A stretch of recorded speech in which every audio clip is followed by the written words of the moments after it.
বাংলা এবারও রেহাই পায়নি হিংসার হাত থেকে। লোকসভা ভোটের ফল বের হতেই নানা দিক থেকে বিজেপি কর্মীদের আক্রান্ত হওয়ার খবর আসছে। ডায়মন্ড হারবার, বারুইপুর, বাসন্তী, বসিরহাট থেকে মেদিনীপুর, ঝাড়গ্রাম, কোচবিহার সর্বত্রই শাসক দলের অত্যাচারে গৃহহীন হাজার হাজার মানুষ। সেফ হোমে আশ্রয় নিয়েছেন ৩,০০০-এরও বেশি মানুষ। এই পরিস্থিতিতে ১০৬ জন আক্রান্তকে নিয়ে রাজভবনে যান বিরোধী দলনেতা শুভেন্দু অধিকারী।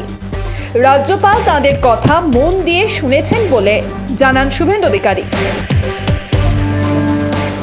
আমরা কৃতজ্ঞ মহামান্য রাজ্যপাল মহোদয়, আজকে উনার সানডে অনেক শিডিউলের মধ্যে উনি আমাদের সময় দিয়েছিলেন। আমরা ১০৬ জন ভিকটিম এবং লিডার অব অপোজিশন আমি মহামান্য রাজ্যপাল মহোদয়ের কাছে গেছি এবং মহামান্য রাজ্যপাল মহোদয়কে একটা ১০-১২ মিনিটের শর্ট ব্রিফিং দিয়েছি, রিটিন ডকুমেন্ট দিয়েছি এবং যা যা ঘটেছে ভিডিও ফুটেজ, পিডিএফ সমস্ত কিছু আমরা এবং স্টিল পিকচার সমস্ত মহামান্য রাজ্যপাল মহোদয়কে দিয়েছি।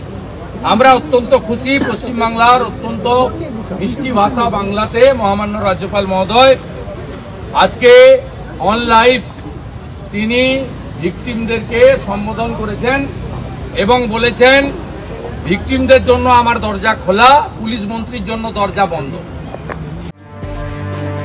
কোথায় কোথায় কিভাবে শাসক দল হামলা চালাচ্ছে তা সবিস্তারে তুলে ধরেন বিরোধী দলনেতা।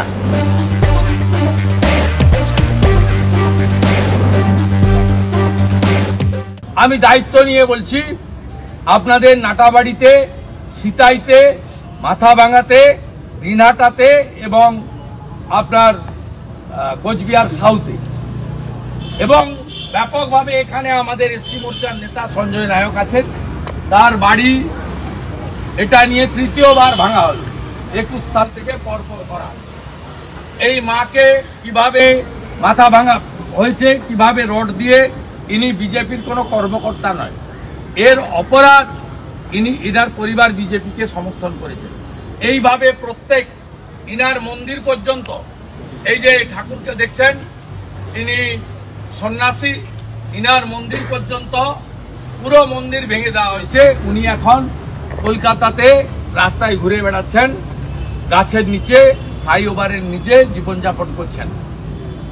ইনার মন্দিরকে পর্যন্ত রাখা হয়নি। এইরকম একটা পরিস্থিতি পশ্চিমবাংলায় চলছে। আক্রান্তদের সঙ্গে বাংলাতেই কথা বলেন রাজ্যপাল, আশ্বাস দেন সবকিছু শেষ দেখে ছাড়ব।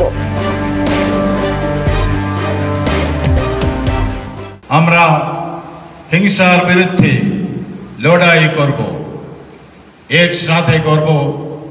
আমরা বাংলাকে হিংসা মুক্ত করব, হিংসা মুক্ত করব।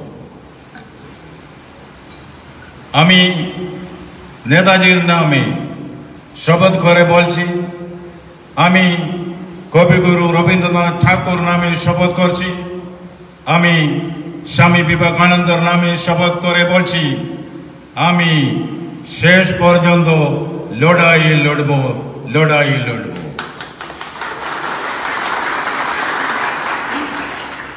দশ কোটি বাংলায় ভাই বোনেরা আমার সাথে আছে। বাংলার মাটি, বাংলার জল, বাংলার বায়ু, বাংলার ফল পুণ্য হোক, পুণ্য হোক, পুণ্য হোক হে ভগবান। ভোট মিটে যাওয়ার পরও রাজ্যে কেন্দ্রীয় বাহিনী রাখা আছে, তা সত্ত্বেও এই হামলার ঘটনা ঘটছে, তাই আতঙ্ক আরও তীব্র হচ্ছে। শুভেন্দু অধিকারী তিনি বলেন, অন্যান্য রাজ্যের সঙ্গে পশ্চিমবঙ্গকে এক করে ফেলেছে নির্বাচন কমিশন, কিন্তু এই রাজ্যের শাসক দল যে অন্য প্রকৃতির তা ভাবতে পারেনি। ইলেকশন কমিশন তারা দিল্লি থেকে ভাবেন যে উড়িষ্যা যা, উত্তরপ্রদেশ যা, গুজরাট যা, এখানেও তাই। কিন্তু পশ্চিমবঙ্গটা যে আলাদা, এটা ওরা এখনো পর্যন্ত ভেবে উঠতে পারেনি। শুধু আমার মনে হয় শেষের দিকে ওনাদের মাথায় একটা কিছু এসেছিল যে 15 দিন সেন্ট্রাল ফোর্স রেখে দিই। এই একমাত্র রাজ্য যেখানে 6 তারিখে এমসিসি ওঠার পরেও 15 দিন সেন্ট্রাল ফোর্স 19 তারিখ পর্যন্ত রাখার অর্ডার সেন্ট্রাল ইলেকশন কমিশন দিয়েছিল। আমি আপনাদের মাধ্যমে প্রশ্ন করতে চাই ইলেকশন কমিশনকে, 2021 বিধানসভা পশ্চিমবঙ্গ ভোটের পর থেকে ছত্তিশগড়, রাজস্থান, মধ্যপ্রদেশ, মিজোরাম, তেলেঙ্গানা 15টা রাজ্যে ভোট হয়েছে। কোন রাজ্যে এই ধরনের ঘটনা ঘটে? উড়িষ্যাতে বিজেডি 20 বছর শাসন করেছে। আজকে উড়িষ্যায় বিজেপি সরকার হয়েছে, 21টার মধ্যে 19টা সিট আমরা পেয়েছি। সেখানে একটা বিজেডি কর্মী বলতে পারবে যে বিজেপি, আমার উড়িষ্যা তো আমাদের গায়ে, আমার বাড়ি থেকে তো কার্যত ওয়াকিং ডিস্টেন্স, 40 মিনিটে উড়িষ্যা বর্ডার। তা একজনও কেউ বলতে পারবেন না যে উড়িষ্যাতে বিরোধী দলের কর্মী আক্রান্ত। ছবিতেই স্পষ্ট কিভাবে সন্ত্রাস জারি রেখেছে শাসক দল। কোথাও বিজেপি কর্মীদের ভাতে মারার চেষ্টা হচ্ছে, তো কোথাও আবার সরাসরি গায়ে হাত তোলা হচ্ছে। কিন্তু এসব দেখেও দেখছে না প্রশাসন।